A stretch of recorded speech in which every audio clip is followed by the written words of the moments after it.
Corporal Jake Martinez had always been told that his mouth would get him into trouble someday. He just never imagined it would happen quite this spectacularly, or in front of half the diplomatic corps of the Outer Rim territories. Aurora Point Trading Station buzzed with the kind of nervous energy that accompanied high-level interspecies negotiations. Jake was part of the Terran Defense Corps escort detail, which meant his job was to stand around looking official while much more important people discussed trade agreements and territorial boundaries. It was supposed to be routine duty, boring, safe, and utterly forgettable. That was before he encountered Zarakai, the legendary Kytherian warrior whose reputation for deadly efficiency had made her name whispered in fear from the core worlds to the frontier. Jake first caught sight of her in the station's central plaza, where the various diplomatic delegations were gathering for the opening ceremonies. Even in a crowd of diverse alien species, she stood out like a plasma sword in a collection of butter knives. Tall and athletic, with the kind of predatory grace that marked all Kytherian warriors, she moved through the crowd with purposeful strides that made other beings instinctively step aside. Her most striking features were her ears, elegantly pointed and currently tilted forward in what Jake's cultural briefings had taught him was an expression of focused attention. Her skin had a faint silver undertone that caught the station's artificial lighting, and her dark hair was bound back into complex knots that indicated her high rank among her people. She was also, Jake couldn't help but notice, arguing with her aide about something that was clearly causing her frustration. "The ceremonial armor is poorly fitted," she was saying in accented standard, her voice carrying the musical quality that made Kytherian speech so distinctive. "The chest plate is too loose, the shoulder guards restrict movement, and the—" She paused, searching for the right words. "The posterior section is completely wrong." Her aide, a younger Kytherian with nervous energy radiating from every line of his body, nodded frantically. "I can have the station's fabricators make adjustments, Commander, but there isn't time before the ceremony." "There's always time to maintain proper appearance standards," Zarakai cut him off. "A warrior who looks sloppy fights sloppy. Fix it." It was at that moment that Jake's brain decided to take an unauthorized vacation while his mouth kept working. The acoustics of the station's central plaza were notoriously unpredictable, designed more for functionality than conversation privacy, and what he intended as a quiet comment to his fellow escort turned into something that carried across half the diplomatic gathering like a ship's announcement. "Well, from where I'm standing, she's got a really nice butt, so I don't know what she's complaining about." The effect was instantaneous and catastrophic. Every conversation in the plaza stopped as if someone had activated a universal mute button. Diplomats, trade representatives, security personnel, and service staff all turned to stare at Jake with expressions ranging from horror to fascination. But it was Zarakai's reaction that truly made Jake's blood run cold.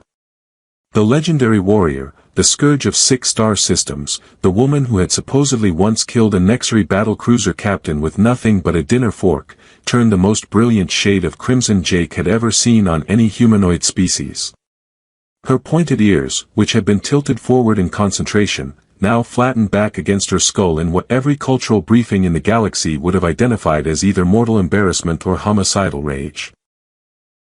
For a moment that stretched like taffy, warrior and diplomat stared at each other across the plaza while the assembled representatives of 43 different species held their collective breath. Then Zarakai moved. She crossed the plaza in 3 fluid strides that covered the distance between them with predatory efficiency. Jake found himself looking up into violet eyes that seemed to burn with inner fire, her face still flushed but her expression unreadable. "You," she said, her voice low and dangerous, "will come with me." Jake's fellow escort members were already reaching for their sidearms, probably calculating their chances of protecting their diplomat charges if this turned into a full-scale interspecies incident. But Jake held up a hand to stop them, partly because he didn't want to start a war over his stupid comment, and partly because running away would only make this worse. "Ma'am," he said, trying for the respectful tone that had gotten him out of trouble with superior officers in the past, "I sincerely apologize for my inappropriate comment. I spoke without thinking, and I—" "Silence," Zarakai cut him off, though Jake noticed that her blush was slowly fading from brilliant red to a more manageable pink. You have caused me to lose face in front of the assembled representatives of the galactic community. I really didn't mean. Silence. This time her voice carried the kind of authority that made starship captains reconsider their life choices.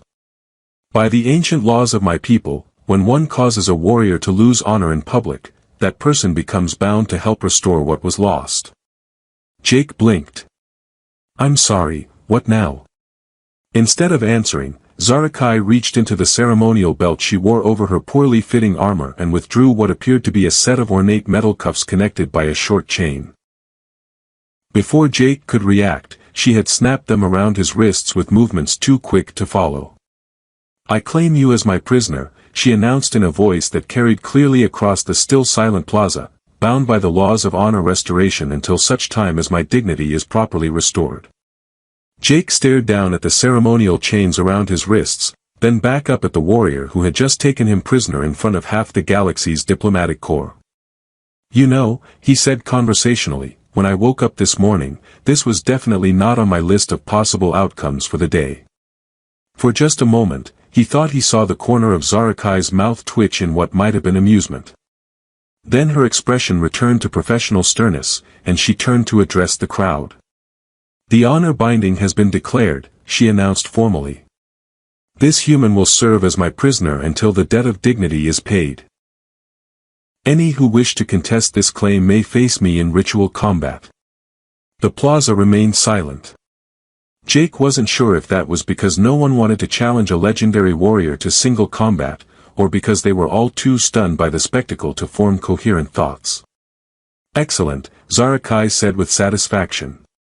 We depart immediately. As she began walking toward the docking bays with Jake stumbling along behind her, still trying to process what had just happened, he heard the first whispers starting up behind them. Did that human just get taken prisoner for commenting on a Kytherian warrior's anatomy? Is that even legal under interspecies law? Someone should probably notify his commanding officer.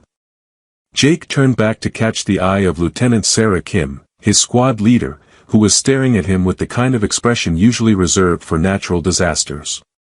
Kim, he called out, raising his chained hands. Tell my mom I died doing something incredibly stupid. The last thing he heard before the docking bay doors closed was the sound of 43 different species trying very hard not to laugh. The Star Reaper was not what Jake had expected from a legendary warrior's personal vessel. Instead of the grim, weapon-festooned battle cruiser he'd imagined, Zarakai's ship was elegant and surprisingly comfortable, with flowing lines that suggested speed and grace rather than brute force. The interior was decorated with what appeared to be Kytherian art, flowing sculptures and tapestries that depicted battles and landscapes in styles that emphasized movement and emotion. Jake found himself in what could generously be called guest quarters, though the door was definitely locked from the outside. The room was spacious by military standards, with a viewport that showed the stars wheeling past as they left Aurora Point behind. Someone had removed his ceremonial chains and provided him with clean clothes that actually fit, along with a meal that was surprisingly good for prison food. He was examining the alien artwork on the walls when the door chimed and slid open to admit a Kytherian he hadn't met before. This one was slightly shorter than Zarakai, with the same pointed ears and silver-toned skin, but carrying herself with the loose-limbed confidence of someone who had never met a problem she couldn't solve with creative violence. So, she said without preamble, settling into the room's single chair and studying Jake with obvious curiosity, "You're the human who broke our commander." "I'm the human who made a stupid comment," Jake corrected. "I'm still not entirely clear on how that translates to getting kidnapped by a legendary warrior."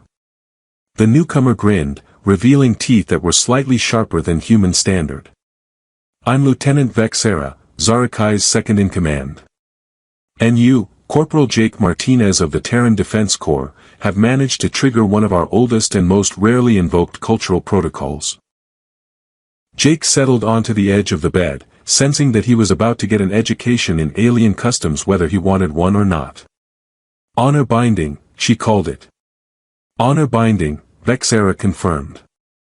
When someone causes a warrior to lose face in public, they become responsible for helping restore that warrior's dignity. It's an ancient law, dating back to when our people were nomadic clan warriors who couldn't afford to have their leaders appear weak. And Zarakai lost face because I made an inappropriate comment about her anatomy. Vexera's grin widened. Oh, it's much more complicated than that.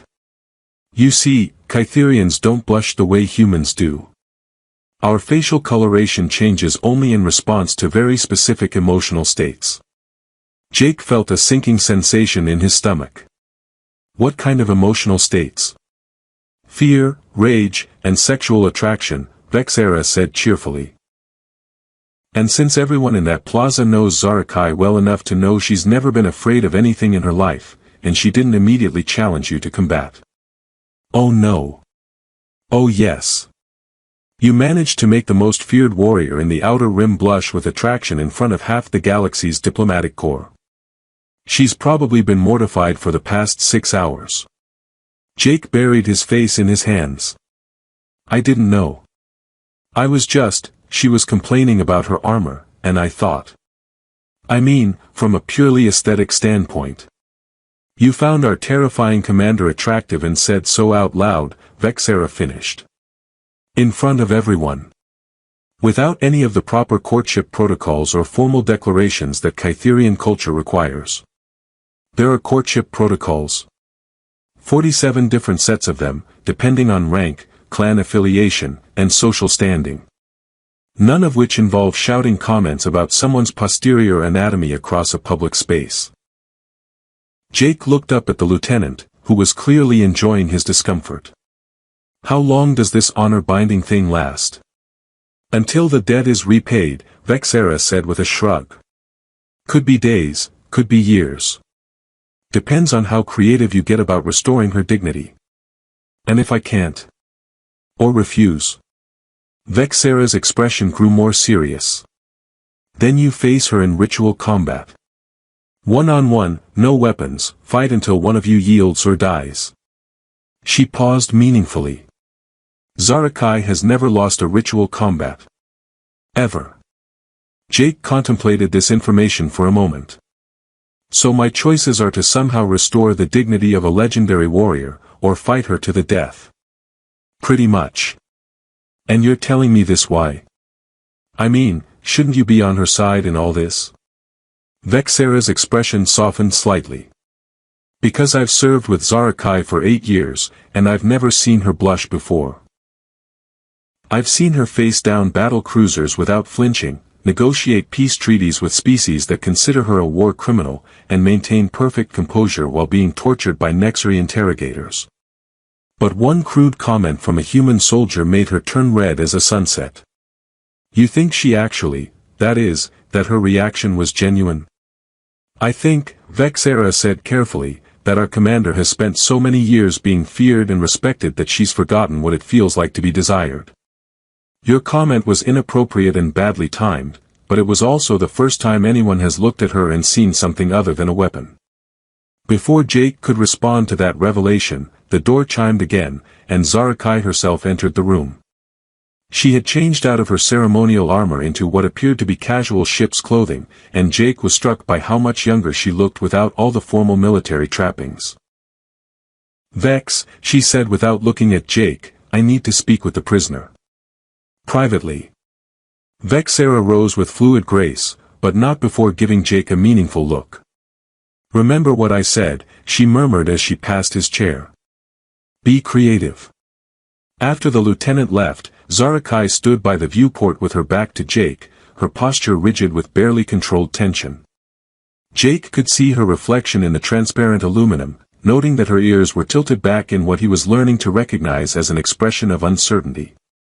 Your lieutenant explained the honor binding to me, Jake said quietly. I want you to know that I never intended to cause you embarrassment. My comment was inappropriate and disrespectful, and I'm genuinely sorry for that. Your intentions are irrelevant, Zarakai replied, though her voice lacked the sharp edge it had carried on the station. The damage has been done.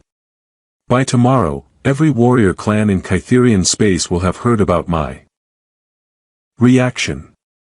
Jake studied her reflection, noting the way her shoulders were set, the careful control in her breathing, the subtle signs of vulnerability that she was trying to hide. Can I ask you something? You are my prisoner. You may ask. I am under no obligation to answer. When was the last time someone complimented you on something other than your combat skills? The question hung in the air between them like an unexploded mine. Zarakai's reflection showed him the exact moment when her carefully constructed composure cracked, just slightly. That, she said softly, is not a relevant question. I think it's the most relevant question in the room, Jake replied. Because I'm starting to understand that this isn't really about honor binding or ancient laws. This is about the fact that no one has ever looked at the legendary warrior Zarakai and seen just Zarakai. She turned from the viewport to face him, her violet eyes blazing with emotions Jake couldn't identify. You know nothing about me. I know you're brilliant at strategy, deadly in combat, and apparently terrible at accepting compliments, Jake said with a slight smile. I also know that you blushed when I said you were attractive, which suggests that some part of you was pleased to hear it, even if your warrior training was horrified. For a moment, Jake thought she was going to challenge him to that ritual combat right there in his quarters. Then, unexpectedly, her shoulders slumped slightly. I have been a weapon for so long, she said quietly, that I had forgotten I was also a person. Jake stood up slowly, careful not to make any sudden movements that might trigger her combat reflexes. Maybe that's how I help restore your honor. Not by fighting or serving, but by reminding everyone, including you, that the legendary warrior is also someone worth knowing as more than just a reputation. Zarakai stared at him for a long moment, her expression cycling through emotions too complex to name. Finally, she nodded once, sharply. We shall see, Jake Martinez, she said. We shall see. Over the following days, Jake discovered that being Zarakai's prisoner was nothing like what he'd expected. Instead of being locked in his quarters or forced into menial labor, he found himself accompanying her throughout the ship, observing her daily routine and gradually learning about Kytherian culture from someone who lived it rather than studied it from textbooks. The Star Reaper itself was a revelation. What had appeared to be decorative artwork was actually functional. The flowing sculptures were meditation focuses that helped Kytherian warriors center themselves before battle, and the tapestries contained tactical information woven into their patterns. The ship's design reflected a philosophy that saw beauty and function as inseparable concepts. Your people's military vessels are so utilitarian, Zarakai commented as they walked through the ship's arboretum, a space filled with plants from dozens of different worlds. All sharp angles and brutal efficiency, with no consideration for the spirits of those who must live within them. Jake paused beside a flowering tree that seemed to shimmer with its own inner light. We tend to focus on getting the job done rather than making it beautiful, he admitted. Maybe that's a mistake. Beauty is not weakness, Zarakai said firmly. A warrior who cannot appreciate the elegance of a perfect sword stroke or the grace of a well-executed battle formation will never achieve true mastery. Brutality without artistry is just brutality. It was during these conversations that Jake began to understand the depth of the cultural misunderstanding that surrounded Zarakai's reputation. Yes, she was a deadly warrior, but she was also a philosopher, an artist, and someone who thought deeply about the nature of conflict and honor. The galaxy saw her as a weapon, her own people saw her as a living embodiment of their highest ideals. The weight of that must be crushing, Jake observed during one of their evening conversations in the ship's observation lounge. Zarakai looked up from the star charts she'd been studying, her pointed ears tilting forward in curiosity. What weight? Being a symbol instead of a person. Never being allowed to show weakness or uncertainty or, I don't know, personal preferences that might not fit the image everyone has of you. Her expression grew thoughtful as she considered his words. I chose this path. The responsibilities that come with it are mine to bear. But did you choose it? Jake pressed gently. Or did you just turn out to be really good at something your culture values, and then everyone decided that's all you were allowed to be? Zarakai was quiet for a long moment, her gaze fixed on the stars streaming past the viewport. When I was young, she said finally, I wanted to be a poet. Jake felt his heart clench at the wistful tone in her voice. What happened to that dream? I was too good at killing people, she said with bitter humor. My parents saw my potential as a warrior and decided that was where my duty lay. The clans needed champions, not artists. The galaxy is a dangerous place, and beauty doesn't stop plasma bolts. Maybe not, Jake said carefully, but it gives people something worth protecting. What's the point of surviving if you lose everything that makes life worth living in the process? Their conversation was interrupted by the ship's alarm system, a harmonious chime that somehow managed to convey urgency without being harsh. Zarakai was on her feet instantly, her entire demeanor shifting from contemplative to combat-ready in the space of a heartbeat. What is it? Jake asked, following her toward the bridge. Nexari raiders, she replied tersely. 3 ships, closing fast. They've been hunting me for 6 months. The bridge of the Star Reaper was a study in controlled chaos as the crew prepared for battle. Unlike human military vessels with their rigid hierarchies and formal protocols, Zarakai's crew operated more like a perfectly synchronized dance troupe, each member anticipating the other's needs without explicit commands. Status report, Zarakai ordered as she settled into the command chair. 3 Nexari strike cruisers, closing on attack vector 77 Mark IV, reported the tactical officer. They're broadcasting surrender demands in broken standard. Jake could see the enemy ships on the main view screen, sleek, predatory vessels that seemed to absorb light rather than reflect it. What do they want with you specifically? I may have embarrassed their clan leader in a previous encounter, Zarakai replied with the kind of casual tone that suggested the story was probably spectacular.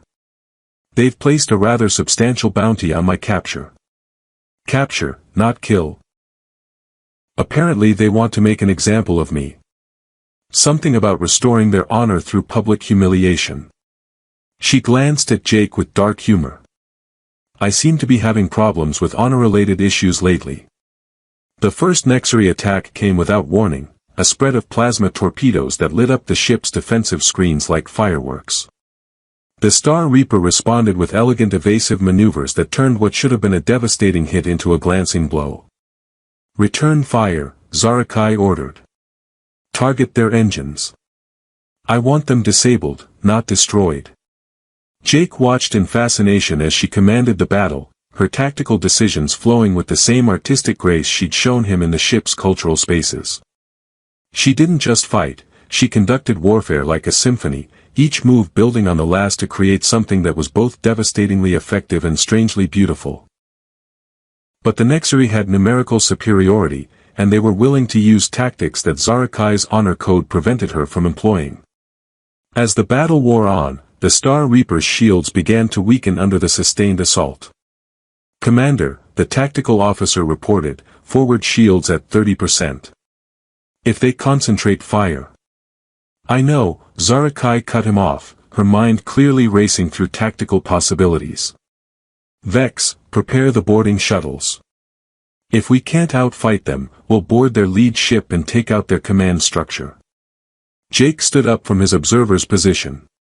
What about me? Zarakai looked at him with surprise.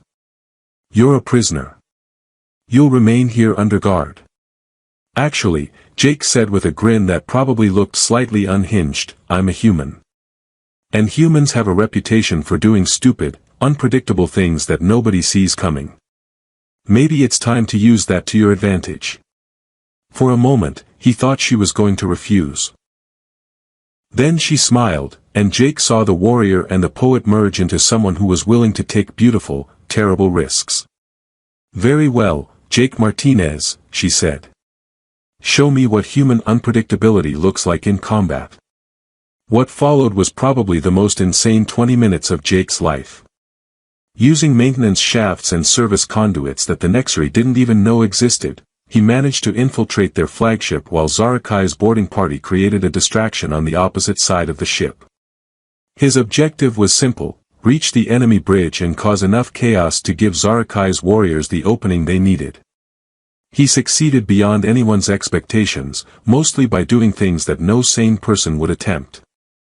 Who else would think to overload the ship's environmental systems to create a localized fog bank, or reprogram the internal transport system to randomly redirect enemy reinforcements to empty cargo bays?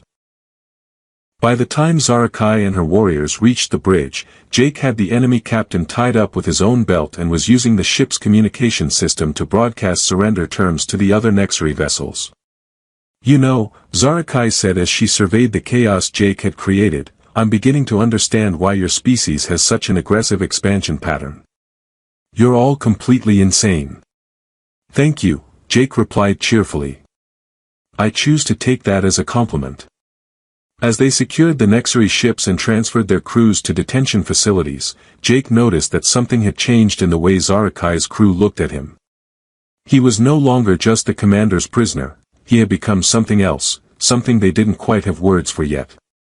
Later, as they stood in the observation lounge watching the captured Nexari vessels being escorted away, Zarakai turned to him with an expression he couldn't quite read. "You fought well today," she said formally. "You have earned the right to stand as an equal among my warriors." Jake looked at her, seeing past the formal words to the deeper meaning beneath. "And does an equal still need to restore your honor through ancient binding rituals?" Zarakai's smile was softer than any expression he'd seen from her yet. "Perhaps," she said quietly, "we have both discovered that honor can be found in unexpected places." It wasn't quite an answer, but Jake found himself hoping that it was the beginning of a question they could explore together. The return journey to Aurora Point gave Jake and Zarakai time to process what had changed between them during the Nexari attack. Jake found himself spending more time in the ship's common areas, included in tactical discussions and cultural exchanges that treated him as a valued crew member rather than a prisoner. Zarakai seemed more relaxed, more willing to let her guard down and show aspects of her personality that had nothing to do with her reputation as a fearsome warrior. It was during one of these conversations, in the ship's library where Zarakai kept her collection of Kytherian poetry, that Jake finally understood the full scope of what she had sacrificed to become the legend everyone expected her to be. "This is beautiful," he said, reading from a volume of classical verse that she had translated into standard for his benefit. "The imagery, the way it flows, did you write this?" Zarakai looked up from her own reading, her pointed ears tilting back in what Jake now recognized as embarrassment. "Those are just exercises. Practice pieces from when I was younger." Jake stared at her. "Zarakai, this is incredible.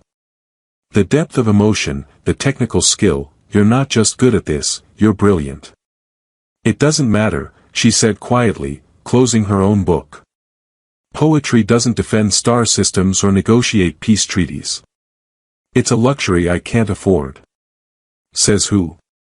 Jake challenged. "Who decided that you're only allowed to be one thing?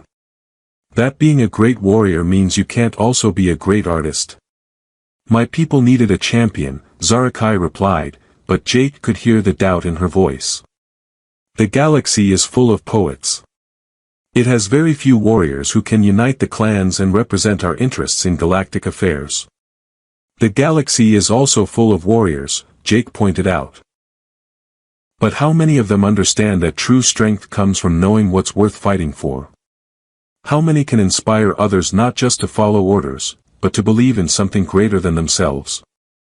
Before Zarakai could respond, Lieutenant Vexera's voice came through the ship's communication system. "Commander, we're receiving a priority transmission from Aurora Point. The Diplomatic Council is demanding an explanation for your acquisition of a Terran prisoner." Zarakai sighed, the sound carrying years of frustration with galactic bureaucracy. "Route it to my ready room. I'll deal with it." As they made their way through the ship's corridors, Jake could sense the tension radiating from Zarakai. The closer they got to Aurora Point, the more she seemed to retreat behind her professional mask, preparing to face the political consequences of their unconventional situation. "What's the worst that could happen?" Jake asked as they entered her private office. "Diplomatic incident, trade sanctions against my people, formal charges of kidnapping filed with the Galactic Court," Zarakai listed grimly. "The honor binding is valid under Kytherian law, but that doesn't mean the rest of the galaxy has to recognize it." The transmission from Aurora Point was exactly as tedious and bureaucratic as Jake had expected. Council Representative Singh, a career diplomat with the personality of a taxation form, spent 20 minutes explaining why Zarakai's actions violated 17 different interspecies agreements and demanding Jake's immediate release. With respect, Representative Singh, Zarakai replied with barely contained patience, the honor binding was declared according to ancient Kytherian law in response to a clear violation of cultural protocol. The human is being treated well and has participated voluntarily in all activities. Voluntarily? Singh's eyebrows rose. How can participation be voluntary when the subject is held prisoner? That's when Jake decided to take matters into his own hands. Again. Actually, he interrupted, stepping into the transmission's visual range, I'd like to address that point directly. Singh blinked in surprise. Corporal Martinez, are you speaking under duress? Not at all, sir. In fact, I've learned more about interspecies relations in the past 2 weeks than I did in 4 years of military service. Commander Zarakai has been an excellent teacher, and her crew has treated me with nothing but respect. Nevertheless, you were taken against your will. I was taken as a consequence of my own inappropriate behavior, Jake interrupted firmly. Representative Singh, I made a crude comment about Commander Zarakai's appearance in front of half the galaxy's diplomatic corps. In human terms, that would be considered sexual harassment. In Kytherian terms, it triggered an ancient law designed to protect warrior honor. If anything, I got off easy. Singh looked flustered. Corporal, you don't need to defend your captor. She's not my captor anymore, Jake said, glancing at Zarakai with a smile. She's my partner, my teacher, and if I'm being completely honest, someone I've come to care about deeply. The honor binding served its purpose. It taught me to think before I speak and showed me that there's more to strength than just fighting ability.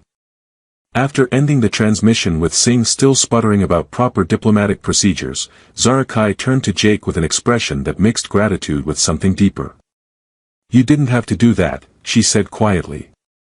You could have demanded immediate repatriation and been back to your old life within days. My old life was standing around looking official while other people made important decisions, Jake replied. This life involves working with someone who challenges me to be better than I thought I could be. It's not really a difficult choice. When they docked at Aurora Point 3 hours later, Jake wasn't sure what to expect. The station's central plaza was crowded with the same diplomatic delegations as before, but the atmosphere felt different, more curious than hostile. As word had spread about the unusual circumstances of Jake's imprisonment, the story had taken on a life of its own. Commander Zarakai, called Ambassador Elena Vasquez from the Terran delegation, approaching with a smile that seemed genuinely pleased. I understand congratulations are in order. Zarakai's ears tilted forward in confusion. Congratulations. For completing the first successful honor-binding restoration in over 2 centuries, Vasquez explained. The Cultural Studies Department has been following your case with great interest. They're calling it a perfect example of how traditional conflict resolution methods can be adapted for modern interspecies relations. Jake caught Zarakai's eye and grinned. Looks like you've accidentally become a diplomat as well as a warrior. This is not what I intended, Zarakai muttered, though Jake could see she was fighting back a smile. The formal dissolution of the honor binding took place in the station's ceremonial chamber, with representatives from dozens of species in attendance. Jake had expected it to be a simple legal procedure, but Kytherian culture, he was learning, rarely did anything simply. The debt of honor has been paid, Zarakai announced formally, her voice carrying the ritual cadences of ancient law. The human Jake Martinez has served with courage, wisdom, and dedication. He has proven himself worthy of respect among the warrior clans. She approached Jake with the same ceremonial chains she had used to bind him weeks ago, but instead of removing them, she held them out to him as an offering. I return to you your freedom, she said, and offer you the choice of what to do with it. Jake took the chains, feeling their weight in his hands. They were beautifully crafted, he realized, with intricate engravings that told the story of ancient warrior codes and the bonds that connected honorable beings across species lines. "These chains bound me to you," he said, raising his voice so the entire assembly could hear, "but they also bound you to me. They made me responsible for your honor, but they also made you responsible for my growth as a person." He looked around the chamber at the assembled diplomats, warriors, and cultural observers who were hanging on every word. "I was wrong to make crude comments about Commander Zarakai's appearance," he continued.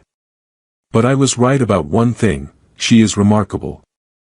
Not just as a warrior, but as a teacher, a leader, and someone who understands that true strength comes from knowing what you're protecting." Jake turned back to Zarakai, whose violet eyes were bright with emotions he was still learning to read. "So I'm making a choice," he said. "I formally request assignment as cultural liaison between the Terran Defense Corps and the Kytherian clans. Someone needs to help bridge the gap between our peoples, and I can't think of anyone better to work with than the warrior who taught me that honor and beauty aren't mutually exclusive." The chamber erupted in surprised murmurs, but Jake only had eyes for Zarakai's reaction. Her ears tilted forward in what he now knew was pleased attention, and her lips curved in the first completely unguarded smile he'd ever seen from her. "You would give up your military career to work with an alien warrior who kidnapped you?" she asked, just loud enough for him to hear over the crowd noise. "I would give up my military career to work with a brilliant diplomat who happens to also be an alien warrior who taught me that some bonds are worth forging, even under unusual circumstances," Jake corrected. Zarakai stepped closer, close enough that he could see the flecks of silver in her violet eyes. "And if that diplomat were interested in more than just a professional partnership?" Jake's heart started beating faster. "Then I'd say that sometimes the best things come from the most unexpected beginnings. Even if that beginning involves accidentally insulting someone in front of half the galaxy." When Zarakai kissed him, right there in front of the assembled diplomatic corps of 43 star systems, Jake decided that his tendency to speak without thinking had finally gotten him into exactly the right kind of trouble.